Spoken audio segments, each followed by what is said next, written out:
کہ یہ بچہ اپنی ماں کے مرنے کے بعد پیدا ہوا ہے۔ او اللہ کے پاس امانت رکھنے والے، اپنی امانت واپس لے جاؤ۔ ایک کوا بھی دوسرے کوے کے اتنا مشابہ نہیں ہوتا جتنے یہ باپ بیٹا ایک دوسرے کے مشابہ ہیں۔ اگر تم اس بچے کے ساتھ اس کی ماں کو بھی امانت رکھوا دیتے تو آج ماں بھی اس کی سلامت اور زندہ ہوتی۔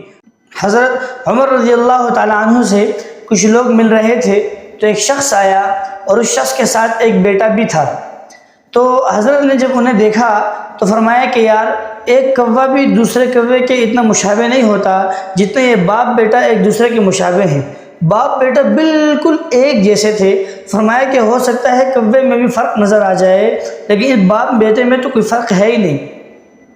جب اس باپ نے یہ بات سنی تو وہ کہنے لگا اس سے بڑی حیرانی کی بات یہ ہے کہ یہ بچہ اپنی ماں کے مرنے کے بعد پیدا ہوا ہے، ماں نے مرنے کے بعد اسے جنم دیا ہے۔ تو حضرت نے فرمایا یہ تو بڑی حیرانی کی بات ہے، یہ کیسے ممکن ہو سکتا ہے کہ کوئی عورت مرنے کے بعد بچے کو جنم دے دے؟ تو وہ کہنے لگا حضرت میں جہاد کے لیے جا رہا تھا۔ واقعہ اس طرح ہے کہ میں جہاد کے لیے جا رہا تھا۔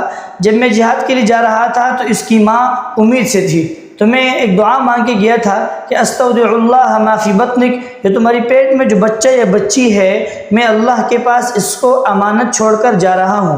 کہا میں جہاد کے لیے چلا گیا۔ اس زمانے میں جب جہاد کے لیے جاتے تھے تو کوئی ایسا جدید وقت تو تھا نہیں، کافی عرصے بعد آتے تھے، سال بعد، 2 سال بعد، 3 سال بعد، 4 سال بعد، حتیٰ کہ کچھ لوگ 25 سال بعد بھی آئے ہیں۔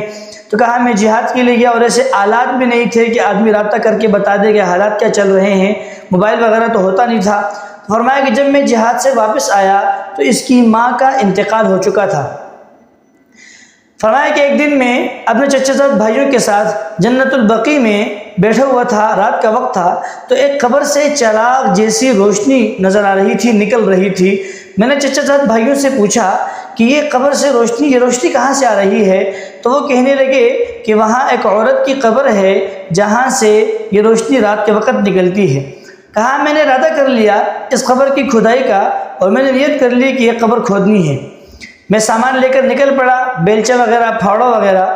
میں جب نکلا اور قبر کے پاس پہنچا تو حیرانی اس بات پہ ہوئی کہ قبر پہلے سے کھلی ہوئی تھی اور قبر میں ایک بچہ اپنی ماں کے گود میں بیٹھا ہوا تھا۔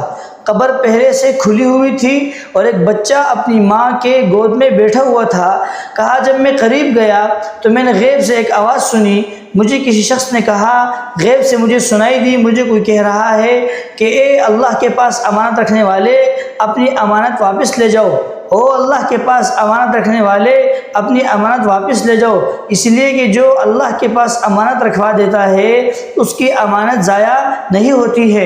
اس لیے کہ جب یہ جا رہا تھا اس نے دعا مانگی تھی کہ اللہ اس کے پیٹ میں جو بچہ یا بچی ہے میں تیرے پاس امانت رکھ کے جا رہا ہوں، تو وہ دعا قبول ہوئی اور غیب سے آواز آئی کہ او اللہ کے پاس امانت رکھنے والے اپنی امانت واپس لے جاؤ۔ اور دوسری آواز یہ آئی اگر تم اس بچے کے ساتھ اس کی ماں کو بھی امانت رکھوا دیتے تو آج ماں بھی اس کی سلامت اور زندہ ہوتی، لیکن تم نے صرف بچے کو امانت رکھوایا تھا اس لیے اپنے بچے کو اٹھا کے لے جاؤ۔ کہا اس کی کہانی یہ ہے اور واقع یہ ہے، اس طرح اس کی ماں نے مرنے کے بعد اس کو جنم دیا ہے۔